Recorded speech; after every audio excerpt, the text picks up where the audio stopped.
សួរបងបងតោះយកមកមើលធុងមកទឹកទាំងអស់គ្នាហើយ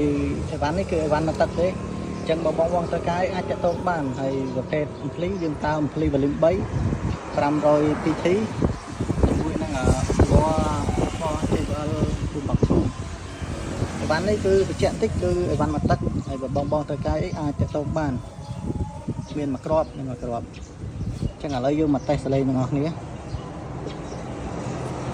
សាកដាក់ដៃពឹងទូត្រូវទីកាប់ចិត្តនឹងសោះស្ងើបចូលតវ៉ាគេដែរគេហៅថាតូចអ្នកសាគេហៅថាស្រោដល់នេះគេដែរគេហៅថាតូចឃើញចាប់ទៅដើមមករហូតអានេះគេដែរគេហៅថាតូចដូរទីជើងទាត់ផ្កាជាដើមមកឆ្ងាយយ៉ាងមានចម្ងាយរាប់ម៉ឺនគីឡូដើរចេញពីផ្ទះក៏ពីហាត់បាច់មិនដួលមិនបាក់នៅមានចំហក៏មឹងពេញកូនដើរចេញទៅមុខមានដល់អំណាចដូចព្រាកោមានដៃមកគូមានជាមកគូខ្លាច់អីនឹងស៊ូបើចង់ទៅឆ្ងាយជាគុំលូគុំដេរអូគុំទុកជាយូរប្រយ័ត្នស្ដាយបើយើងលូចាប់ឲ្យច្បាស់មានរឿងក្តាស់លើយើងឯងសឬក៏ខ្មៅខ្លោចវាឆៅឆ្លាតក៏ខ្លាចទៅលើយើងហើយ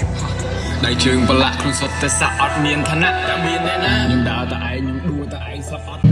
ជាអាចមកចោលអស់សាច់ទៅលួចឲ្យបំពេញ